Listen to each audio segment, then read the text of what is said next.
es mon Dieu, mon abri, ma joie. Tout est possible quand tu es là. Tout est possible, Jésus, avec toi. Je marche dans ta lumière qui s'illumine en moi.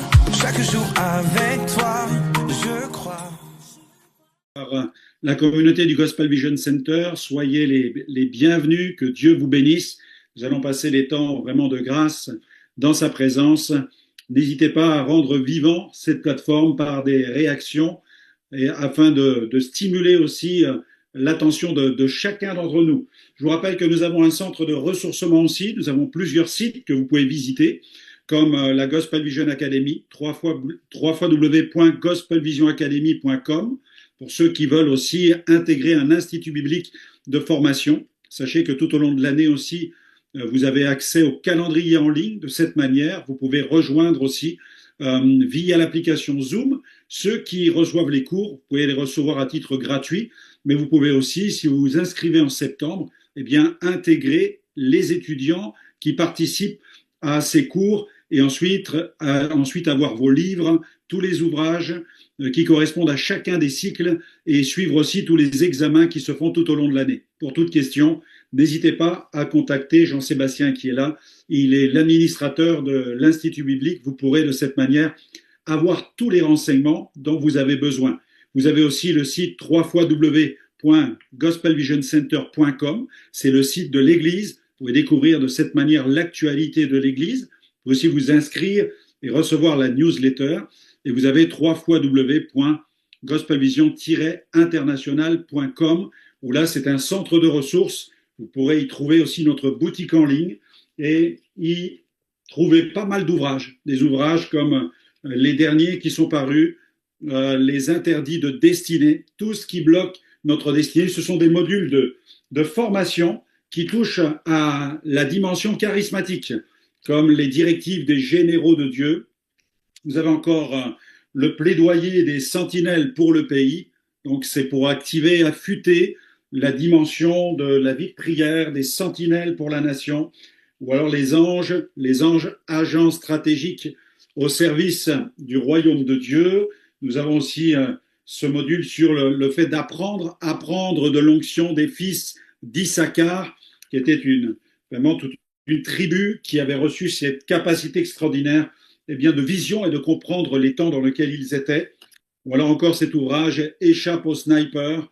Voilà, l'ennemi cherche par tous les moyens à nous atteindre. Comment échapper et quitter la ligne de mire de l'ennemi? Victoire sur les héritages. Nous avons aussi les onctions qui façonnent les générations. Comment, au travers des âges, le Saint-Esprit a suscité des messagers, des patriarches, des prophètes, des ministères qui avaient une onction spéciale et qui, de cette manière, ont été les instruments de transformation et de manifestation du royaume. Vous avez aussi celui-là, à la conquête des esprits territoriaux. Là aussi, il y a vraiment beaucoup de ressources. N'hésitez pas à visiter le site en ligne, donc www.gospelvision-international.com. Là, tout au long de cette semaine, on a vu cette thématique sur l'intercession qui fait plier l'invisible. Amen. Je pense que si tu es là dans le jeûne et la prière, c'est parce que tu souhaites que l'invisible soit plié par la prière. Amen. Et tu vas l'expérimenter. Tu vas en faire l'expérience. Nous avons vu différents combats, celui de Daniel dans l'intercession, avec le soutien de l'envoyé de Dieu, de ce messager Gabriel, et cette ouverture sur le surnaturel, où il a tout à coup pris conscience qu'il y avait des principautés qui tiennent des places dans les lieux célestes, et il a combattu, par la prière. Il a été associé au combat de l'ange de l'Éternel contre le roi de Javan, le roi de Perse. Et nous savons que ces batailles se perpétuent, puisque l'Iran, c'est ce pays dans toute cette région du Golfe Persique, l'Iran, là encore, est toujours actuellement le siège de combats spirituels où nous voyons ce pays qui est le pays le plus terroriste au monde. Il était qualifié d'être le pays le plus terroriste au monde. Et il nous faut prier pour l'Église en Iran, prier pour le peuple de Dieu en Iran, parce que le combat spirituel fait rage, il fait toujours rage. C'est pourquoi l'Église n'a pas été appelée à jeûner simplement au début de l'ère chrétienne, mais qu'elle doit jeûner et prier tout au long de son, je dirais, de son périple, de son avancée spirituelle sur la planète. On a vu aussi le combat d'Aaron, de Moïse, Aaron et Hur sur la montagne. Nous avons vu différents combats. Là, nous allons maintenant regarder à cette bataille qui a pris place avec l'apôtre Pierre. L'apôtre Pierre a été soutenu par la prière incessante de l'Église, la prière apostolique. Gloire à Dieu.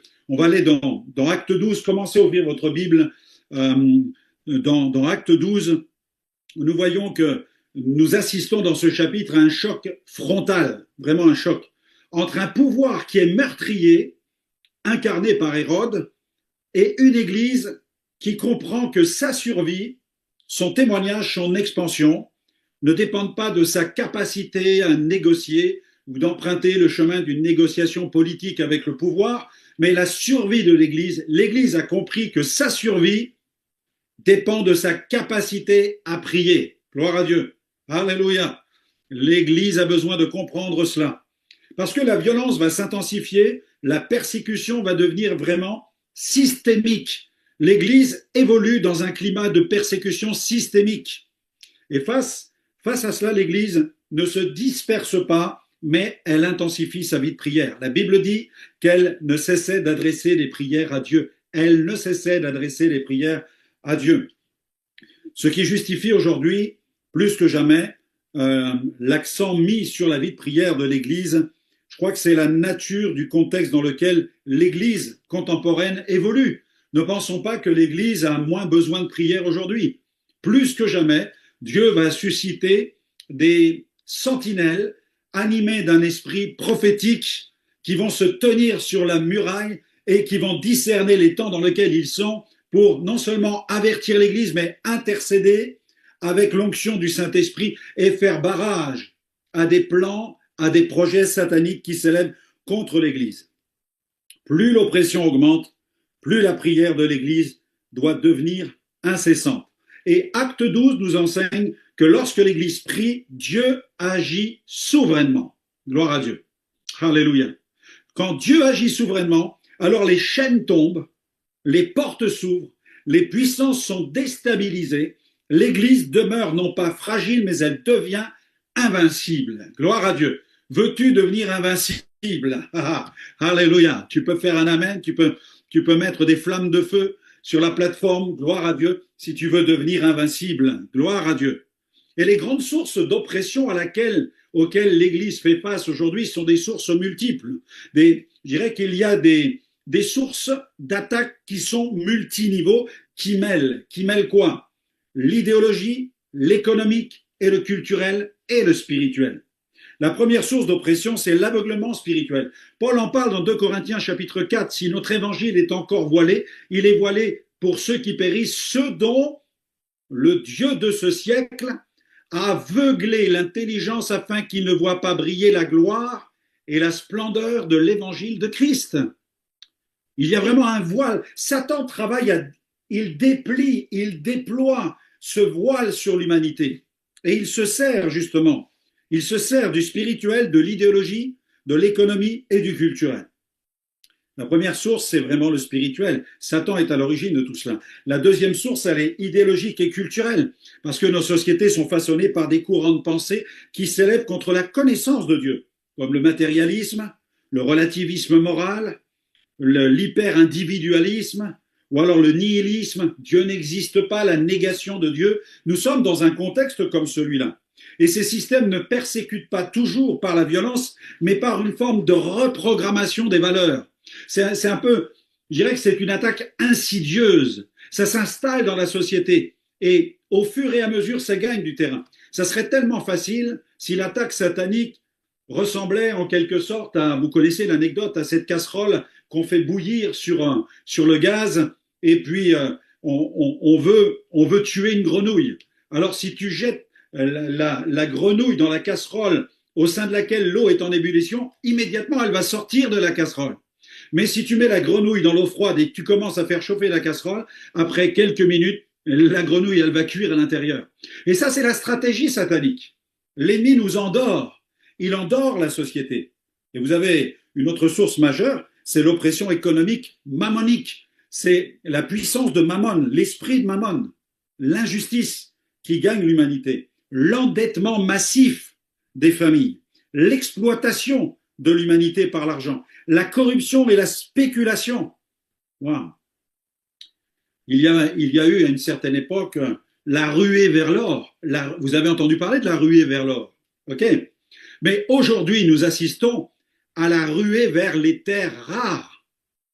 N'avez-vous pas, je ne sais pas si vous écoutez un peu les médias, si vous entendez tout ce qui se passe avec la géostratégie politique sur la planète, mais ce qui intéresse de plus en plus les grands de ce monde, ce sont les terres rares. L'or a de plus en plus de valeur, mais aussi les terres rares sont de plus en plus importantes. Et les combats stratégiques sont territoriaux, mais en même temps liés à ce qu'il y a dans le sous-sol. Les grands de ce monde cherchent des terres où il y a de la valeur dans le sous-sol. Ce n'est pas de la place pour y mettre leurs habitants. C'est simplement des endroits où il y a des zones minières où ils vont pouvoir trouver des terres rares qui vont leur permettre de prendre soin des smartphones, des moyens de communication et des batteries des voitures électriques. C'est-à-dire que l'état météorologique, la condition climatique de l'humanité a un impact sur le plan politique, le politique sur le plan économique et l'économique sur le plan spirituel. Et Jésus, quand il a prophétisé tous les signes de la fin des temps, il a prophétisé ces temps-là. Et c'est pourquoi l'Église doit être en phase avec ce qui se passe actuellement. La quatrième source, c'est l'oppression sociale, criminelle, organisée. On en a parlé hier avec les trafics humains, trafic de drogue, prostitution, violence systémique. Voilà, c'est des réseaux qui sont structurés, organisés, qui menacent l'équilibre même des nations. On parle de mexicanisation de la société. Et c'est ce qu'on vit actuellement en France. Premier point, l'horrible cynisme du régime d'Hérode. Acte 12, versets 1 à 4. Quand on lit Acte 12, on est mis face au cynisme. Ces derniers temps, dans les médias, le mot qui était certainement le plus employé à l'égard du président russe, du président américain, etc., c'est le cynisme. Le cynisme. Et l'horrible cynisme d'Hérode, déjà, on le voit dans Acte 12. Regardez, son cynisme apparaît franchement. Vers ce temps-là, le roi Hérode se mit à maltraiter quelques membres de l'Église. Il fit mourir par l'épée Jacques, frère de Jean. Pourquoi est-ce qu'il faisait ça? Vous avez là le cynisme. Voyant que cela était agréable aux Juifs. Parce que c'était agréable aux Juifs. Il fit encore arrêter Pierre. C'était pendant les jours des pains sans levain. Après l'avoir saisi et jeté en prison, il le mit sous la garde de 4 escouades, de 4 soldats, chacune avec l'intention de le faire comparaître devant le peuple après la Pâque. Vous avez le cynisme d'Hérode, le cynisme. Le cynisme contemporain que l'on voit n'est pas quelque chose de nouveau, mais l'Église a dû faire face au cynisme dès ses premières heures. Une violence intentionnelle. Hérode se mit à maltraiter quelques membres de l'Église. Il fit mourir par l'épée Jacques. Vous avez vu? Dire que la vie d'une personne ne coûte plus rien. Ils se mettent à maltraiter. On voit que c'est une attitude qui s'installe, qui est de plus en plus progressive, réfléchie, méthodique, systémique. Et Hérode inaugure une politique de persécution ciblée. Et il ne choisit pas n'importe qui. Il choisit des figures représentatives de l'Église de l'époque. Il y a là l'absence totale de la crainte de Dieu. Et nous voyons le comble à sa perfidie, c'est-à-dire qu'il voit que cela est agréable aux Juifs. Alors il fit encore arrêter Pierre. Il fait mourir par l'épée, il fait souffrir les chrétiens, et là, il va chercher à toucher la tête. Là où la crainte de Dieu aurait dû imposer des limites morales, Hérode choisit la popularité au prix du sang. Il gouverne non par la justice, mais il gouverne par le calcul. Et c'est la méthode des gouvernants sur la planète aujourd'hui. La gouvernance ne se fait plus par la justice, mais par le calcul, par ce que les États vont gagner financièrement. Comme je disais il y a quelques instants, par l'exploitation des terres rares qui vont justifier tous les moyens qui vont être mis en œuvre. Et regardez, nous avons le mépris du sacré puisque c'était pendant les jours des pains sans levain. Les jours des pains sans levain rappellent la délivrance du peuple d'Israël de l'oppression égyptienne. Donc Hérode choisit ce moment-là pour faire arrêter Pierre afin de dire aux Juifs qui se sentaient menacés par ce nouveau mouvement spirituel qui s'appelle l'Église, Hérode choisit cette fête des pains sans levain parce que les Juifs se souviennent qu'ils ont été libérés des Égyptiens du pays d'Égypte. Alors il faut nous libérer de ce mouvement chrétien. Fais-nous un cadeau, libère-nous de l'apôtre Pierre, libère-nous de ces chrétiens. Et il va engager un contrôle excessif et après l'avoir saisi, il jeta Pierre en prison, le mit sous la garde de 16 escouades de 4 soldats chacune. Vous savez, c'est comme si Pierre était un dangereux criminel. 16 soldats pour garder un seul homme. 16 soldats pour garder un seul homme. Une démesure. Pourquoi est-ce qu'il a besoin de le protéger à ce point-là? Mais parce qu'il a peur. Il a peur. S'il déploie autant de moyens pour enfermer Pierre, c'est qu'il a peur. Pourquoi? Eh bien parce qu'il y a eu un précédent dans Acte 5. Et Hérode n'ignore pas ce qui s'est passé quelque temps auparavant, où les apôtres avaient été déjà arrêtés, enfermés dans une prison publique et placés sous surveillance. Le récit nous dit qu'un ange du Seigneur ouvrit pendant la nuit les portes de la prison et les fit sortir. Et Hérode connaissait cette histoire. Il savait que Pierre avait été libéré et Pierre n'était pas un inconnu. Et il avait l'intention de faire comparaître Pierre devant le peuple après la Pâque. C'est-à-dire qu'il avait même prémédité sur le plan politique pour attirer la faveur populaire et principalement celle des Juifs religieux. Il avait prémédité de faire un moment spécial où il allait exhiber, il allait exhiber et humilier l'apôtre Pierre. Deuxième point, l'Église ne doit jamais baisser la garde. Regardez, versets 5 à 6. Pierre donc était gardé dans la prison et l'Église ne cessait d'adresser pour lui des prières à Dieu. La nuit qui précéda le jour où Hérode allait le faire comparaître, Pierre, lié de 2 chaînes, dormait entre 2 soldats et les sentinelles devant la porte gardaient la prison. Il dormait entre 2 soldats et on met encore des soldats à la porte. Et oui, Hérode savait qu'un ange avait déjà libéré les apôtres. C'est pourquoi il a mis tout cela en place. Il avait peur que quelque chose de spécial se passe. Il fallait le garder absolument. Mais la Bible dit que l'Église ne cessait. L'Église a donc réagi spirituellement. L'Église ne cessait d'adresser à Dieu des prières pour lui. Gloire à Dieu. Bien-aimés, lorsque l'Église prie sans relâche, elle se tient en état d'alerte spirituelle. Et Dieu se met en marche. La nuit qui précéda le jour où Hérode allait le faire comparaître. La dernière nuit, le texte précise le moment, la dernière nuit, tout semblait jouer. Voilà, ça semblait jouer, c'est joué pour Hérode. L'aube annonçait la comparution, puis très probablement l'exécution. Spirituellement, c'était l'heure la plus sombre, celle où la pression atteint, son summum, son pinacle, son sommet. Mais c'est à ce moment-là, alors que le moment est le plus critique, que l'Église maintient sa vigilance. Gloire à Dieu. C'est pourquoi l'Église doit composer, doit comprendre, doit compter avec un corps de sentinelle. Il doit y avoir un corps de sentinelle dans toutes les communautés chrétiennes. Amen. Il faut des hommes et des femmes de prière qui se tiennent, qui soient vraiment cette armée de vigilance, ces sentinelles, ces vigies qui se tiennent sur la muraille et sur la tour. Gloire à Dieu. Pierre était lié de 2 chaînes. Il dormait entre 2 soldats. Hérode se savait menacé. Hérode avait peur. Il savait qu'il y avait un pouvoir qu'il ne maîtrisait pas. Des sentinelles devant la porte gardaient la prison. Le système humain s'est tout à coup saturé de sécurité. Mais cette accumulation de précautions révélait paradoxalement la fragilité du pouvoir humain. Quand on déploie autant de moyens pour empêcher quelqu'un de fonctionner, c'est que l'on craint le pouvoir de cette personne. Et ils avaient peur du pouvoir de l'apôtre Pierre. Et grâce à la prière de la foi et de l'Église, toute espèce de verrou aujourd'hui dans ta vie va sauter. Amen. Gloire à Dieu. Tu peux dire un amen à cela. Je ne sais pas dans quelle prison tu te trouves. Je ne sais pas quels sont les verrous qu'on a mis sur toi. Quelles sont les chaînes qu'on a mis à tes pieds. Mais cette histoire, tu dois la capter, tu dois la capturer, tu dois confesser que les chaînes vont tomber d'elles-mêmes, que les verrous vont sauter, que les portes vont s'ouvrir et que tu vas sortir de la situation dans laquelle tu te trouves. Troisième point, les forces vives du royaume doivent demeurer mobilisées. Regarde, versets 7 à 10. Voici un ange du Seigneur survint.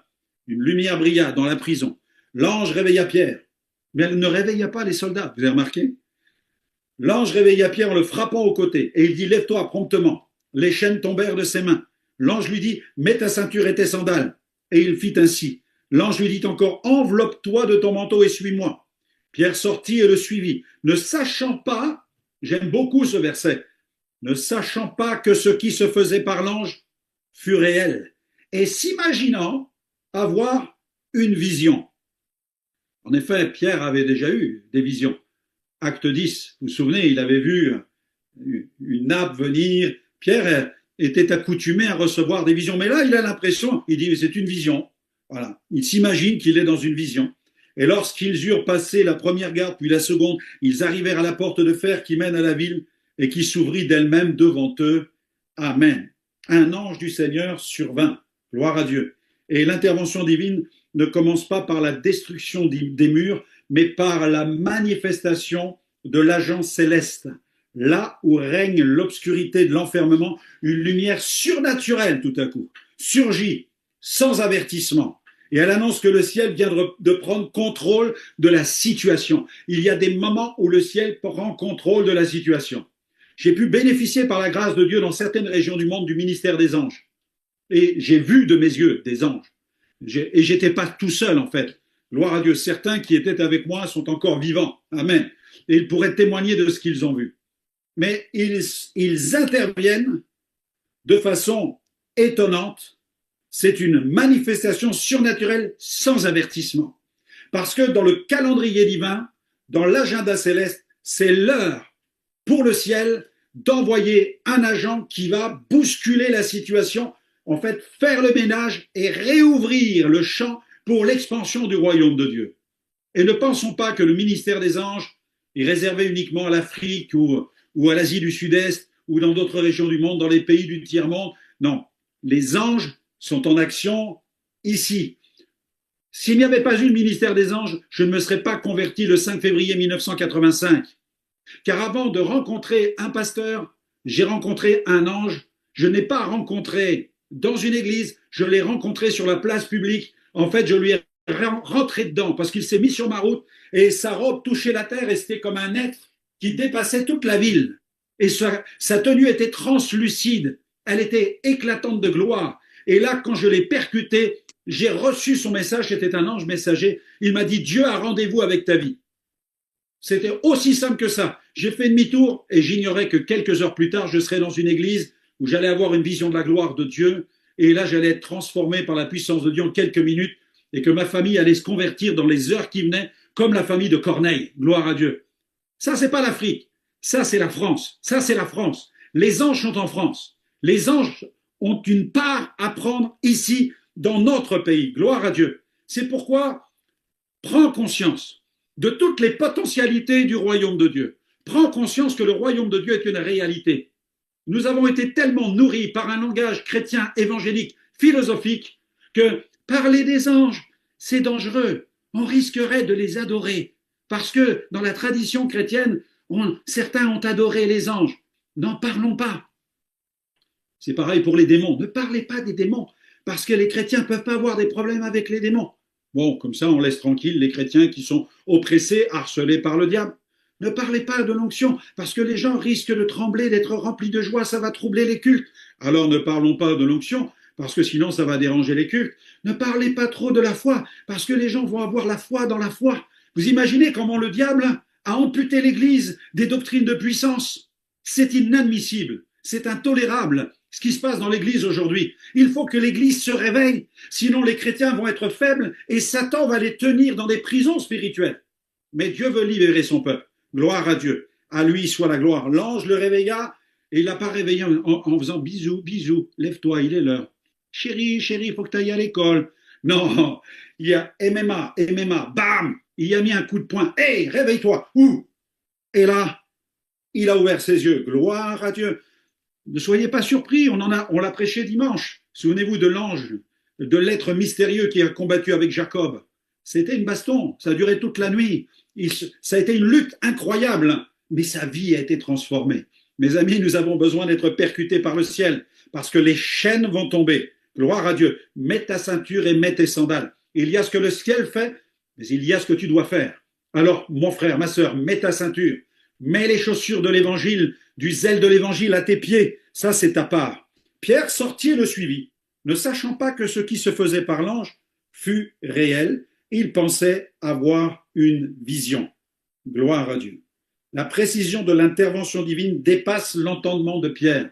Mes amis, quand le ciel entre par effraction et se manifeste avec puissance, souvent, j'ai remarqué, on prend conscience que Dieu était là, mais c'est un peu comme si le train était passé. Parce que Dieu va plus vite que nous. Quand Dieu agit, ça nous dépasse. C'est normal. Les systèmes humains sont immédiatement neutralisés lorsqu'ils eurent passé la première garde, puis la seconde garde. Et les gars, ils voient rien du tout. Amen. Ils ne voient rien. Mais Pierre sort de la prison. Mes amis, quand frère André, ce contrebandier de Dieu, allait dans les pays de l'Est, alors que c'était l'époque du rideau de fer, quand il allait dans les pays de l'Est, eh bien, la Bible était interdite. Il remplissait, il mettait des Bibles même à l'intérieur des pare-chocs, il cachait des Bibles à l'intérieur des roues.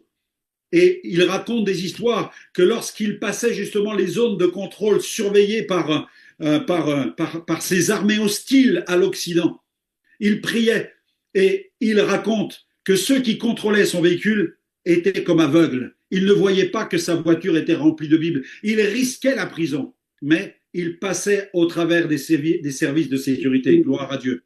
Gloire à Dieu. L'ennemi a dépêché des démons contre toi. L'ennemi a dépêché des démons contre toi. L'Église aujourd'hui ne veut pas croire au ministère des anges. Écoutez-moi bien, l'ennemi, lui, ne craint pas de dépêcher ses anges déchus contre l'Église. Et l'Église doit se réveiller par rapport à cela. Et justement, faire confiance, ne pas prier les anges. On ne va pas le redire, je pense que vous êtes suffisamment mature pour cela. On n'en est pas là de prier les anges. On prie le Père au nom de Jésus, mais nous avons besoin des ressources surnaturelles du royaume. Ils arrivèrent à la porte de fer, la limite ultime. Et cette porte menait dans la ville. Et elle s'ouvrit d'elle-même devant eux. Gloire à Dieu. Elle s'ouvrit d'elle-même devant eux. Il nous faut passer du surnaturel aussi au spirituel. Il y a le temps pour le surnaturel, il y a le temps pour le spirituel. Acte 12, 11 à 16. Alors Pierre, revenant à lui-même, dit, je vois maintenant vraiment que le Seigneur a envoyé son ange et qu'il m'a délivré de la main d'Hérode et de tout ce que le peuple juif attendait. Après avoir réfléchi, il se dirigea vers la maison de Marie, mère de Jean surnommé Marc, où beaucoup de personnes étaient réunies et priaient. Il priait. Gloire à Dieu. Pierre revient à lui-même. Et la délivrance ne s'arrête pas à l'événement spectaculaire. Le texte souligne ce moment clé. Pierre revient à lui-même. L'intervention divine a été si fluide, si puissante, qu'elle a poussé sa capacité immédiate, elle l'a dépassé sa capacité d'analyse naturelle en fait. Le surnaturel de Dieu ne cherche pas à impressionner, mais à conduire à une révélation plus profonde de sa souveraineté. C'est là où elle veut nous emmener. Quand Dieu fait des choses extraordinaires, c'est pour nous rappeler qu'il est souverain et qu'il est tout-puissant. Que le Seigneur a envoyé son ange et qu'il m'a délivré de la main d'Hérode. L'ange n'est qu'un envoyé. Amen. L'ange n'est qu'un envoyé. La source de l'intervention reste Dieu lui-même. Dieu envoie ses anges. Dieu envoie des ministères. Dieu envoie des messagers. C'est Dieu qui envoie, c'est Dieu qui appelle. Pierre comprend que la menace dépasse sa personne. Et Pierre est délivré de tout ce que le peuple juif attendait. Ce passage est important, on arrive bientôt à la fin de mon intervention. Ce passage est important parce que Pierre comprend que la menace dépasse sa personne. Sa mort devait satisfaire les juifs religieux qui cherchaient à nuire à un mouvement spirituel. Le religieux cherchait à nuire à un mouvement spirituel. Et l'Église, aujourd'hui, n'est pas étrangère à des combats de ce genre. Depuis l'origine, l'Église fait face à de l'opposition, celle du monde, mais aussi, malheureusement, elle souffre de guéguerres qui sont internes et qui ne sont pas toujours doctrinales au sens noble du terme, mais elles prennent souvent la forme de résistance, de peur et de crispation face à ce qui pourrait bousculer l'ordre établi. Depuis plusieurs décennies, une fracture s'est creusée entre des courants dits conservateurs et des ministères qui évoluent dans une dynamique spirituelle charismatique. C'est une forme de clivage qui ne se limite pas à des sensibilités théologiques différentes, mais qui parfois se transforme en un véritable champ de bataille idéologique et spirituel, à tel point que l'Église se fait la guerre elle-même. Cette opposition s'exprime rarement de manière frontale et assumée, mais elle va emprunter des chemins détournés de la suspicion, de la rumeur et de la cabale. Il suffit de regarder sur Internet. Des ministères sont de cette manière discrédités avec de fausses campagnes d'information. C'est ce que l'Église primitive a souffert de la part du peuple juif parce que la synagogue refusait le mouvement du Saint-Esprit. Et il y a aujourd'hui une lutte contre justement cette vague charismatique qui est en train de se lever et de venir sur la France. Parce que Dieu a décrété qu'il y avait un moment où la manifestation du Saint-Esprit allait être de plus en plus forte sur la France parce qu'un réveil est en train de se préparer. Amen. Je veux le déclarer, je veux l'affirmer, je veux le prophétiser. Amen. La France a besoin d'un réveil. Alors nous ne devons pas réduire ces tensions à de simples querelles de style. Derrière ces combats se cache une question essentielle. Quelle place laissons-nous encore à l'action souveraine de Dieu, à l'action du Saint-Esprit, lorsqu'elle dépasse nos cadres, nos grilles de lecture et nos sécurités théologiques? Sommes-nous prêts à laisser le Saint-Esprit venir s'engouffrer dans nos communautés chrétiennes? Amen. Jésus avait averti. Le vin nouveau ne se verse pas dans de vieilles outres. Lorsque l'on refuse de devenir une outre neuve, on finit par combattre ce que Dieu cherche simplement à répandre. Le problème n'est pas le vin nouveau, mais l'état des outres. Ce ne sont pas les mouvements spirituels qui menacent l'Église, mais la rigidité des cœurs incapables d'accueillir ce que Jésus est en train de renouveler.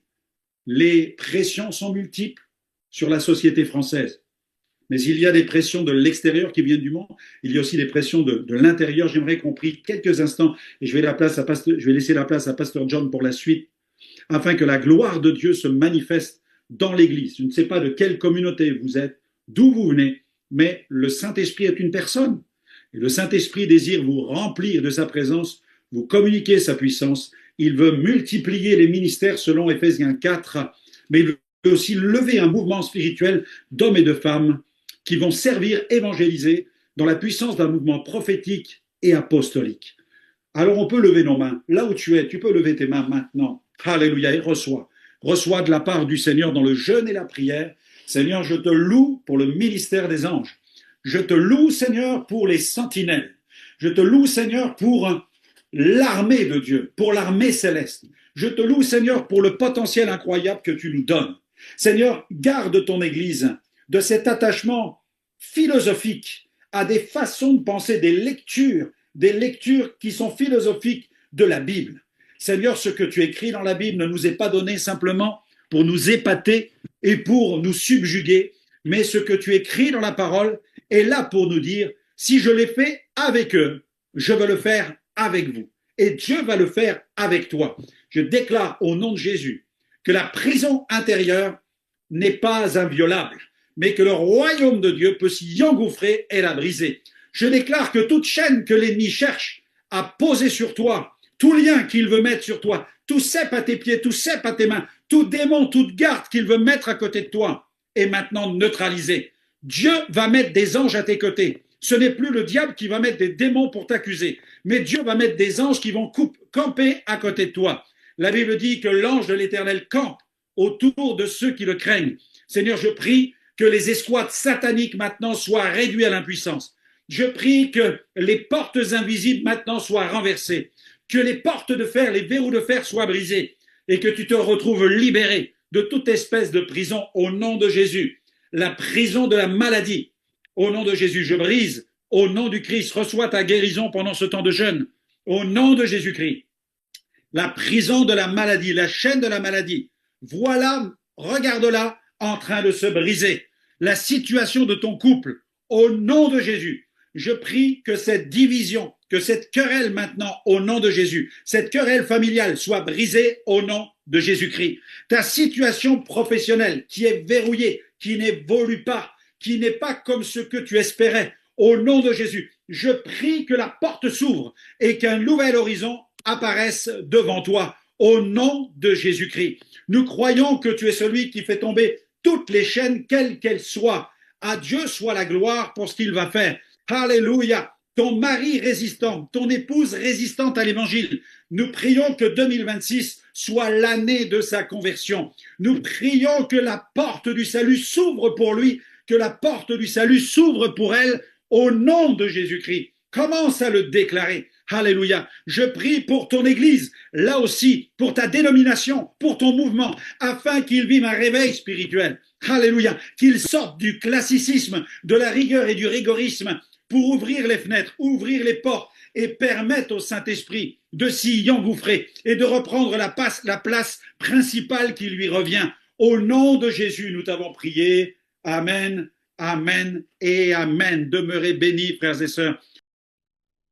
N'hésitez pas à liker, à partager la chaîne et à vous abonner. Soyez bénis.